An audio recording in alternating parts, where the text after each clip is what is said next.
Hello, everyone. I've always said that election riggers should be treated as terrorists. Honestly, they are even worse than terrorists. People who rig election steal the lives of the people, destroy the lives of the people, and not just the lives of the people, a generation unborn. They steal the future, they steal everything. They take away hope and make life hopeless. Paul Biya has been declared winner of a controversial election, a rigged election, and citizens are all out there crying. You just saw that video of an old man wailing. This election that Paul Biya has won is going to be for 7 years. They now have unlimited term. Paul Biya is around 92. 7 more years will make him 99. Only God knows whether he's going to live to even be 99. But then he has his family all entrenched. Cameroonians are crying because they know it's not just 7 years. It's about, even when he dies, his family members that he has entrenched all over the place, most likely we're just going to take over. We saw what happened in Chad.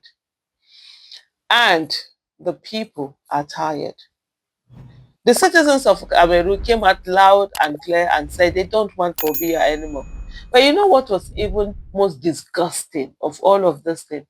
Is that Paul Biya is so old that he can no longer campaign. Only God knows why, whether he's as coherent as he's supposed to be, whether he has all his faculties together. During the campaign, he didn't go. He sent a dummy. They made a life-size effigy of himself, and then he was all out there campaigning, and that was what they used. As they were going, they were playing there. There was a particular video, that had come out where you see they're traveling and then they're talking on the loudspeaker, those who are doing that, and there was this big balloon-like figure of him that was all out there. Paul Biya has been president of Cameroon all my adult life and even my younger adult life. I mean, I wasn't even a teenager when he became president. He became president in 1982, right? I was like 8 when he was president. Today I'm 52 and he's still president.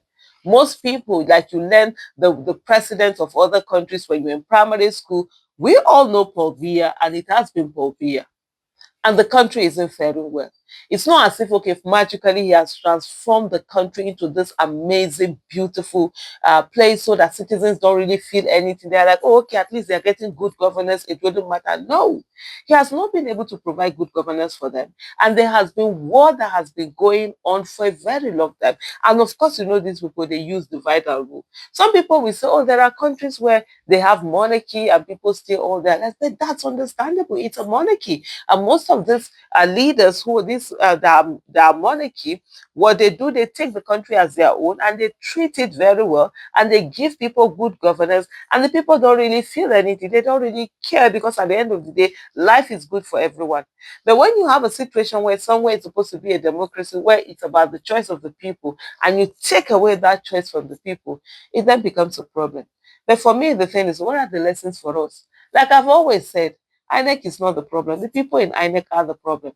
We must ensure that whatever we do as we go into the election in Nigeria 2027, every INEC staff, every staff of the Nigerian police, every officer or any security agent, every member of the judiciary must understand that the eyes are on them. And everybody, we must hold them accountable, because they are those people who are in this different institution. They are part of us. They are our neighbors, they are our siblings, they are our spouses, they are friends, they are classmates, they are colleagues, they are whatever. So it's time for us to begin to talk to them, for them to do the needful. We cannot sit back and allow destruction to continue to happen. You saw that old man waiting. It wasn't that he didn't try all his life. He has been trying, but he hasn't gotten there, because there are some people who have stayed on and refused to give up. And maybe the trial has not been hard enough. By the 2027 election, dear Nigerians, you will be fighting for your life.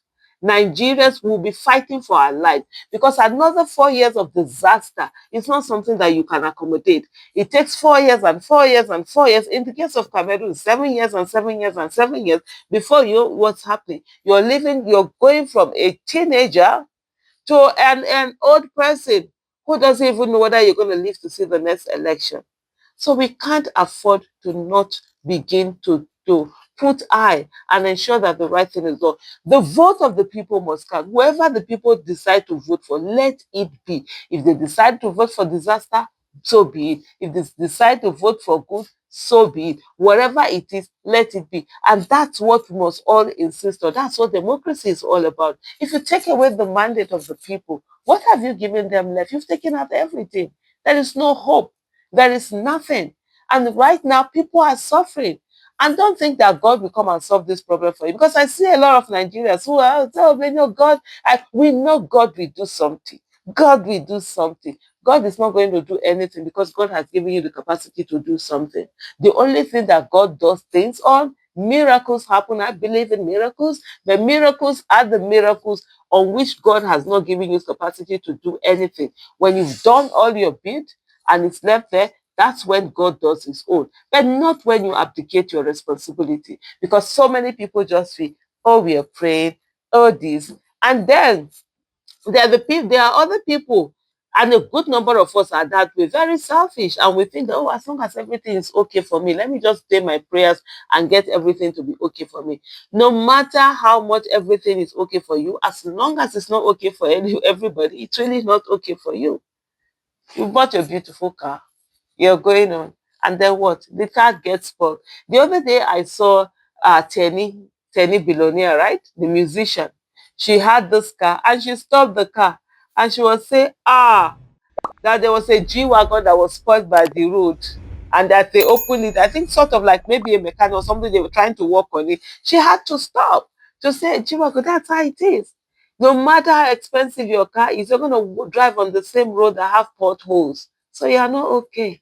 No matter how expensive your car is, you're going to be in places where you cannot even use the car to drive. I saw the other day, some people were going somewhere, they put their car in trolley, not the usual travel though, because the roads were bad enough, they couldn't use it.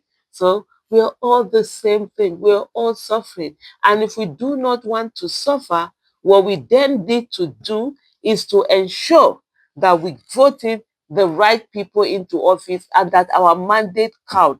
The moment your mandate does not count, that's the vote that you give does not count, then there's no country. Because those who are elected into office will continue to do the nonsense that they are doing. But if we ensure that people know that our votes count, and if you do well, if you are voted, you are the one that win. If you are not voted, you're not the one that win. And if you don't do well, people have the capacity to remove you, then they will fear us as a people. Right now, many people are not focusing. They just think that, oh, it's none of their business, that magically things will work. Things will not work magically. You and I have to make it happen. Let us learn from what has happened in Cameroon and ensure that it doesn't happen again in Nigeria. Thank you so much for watching.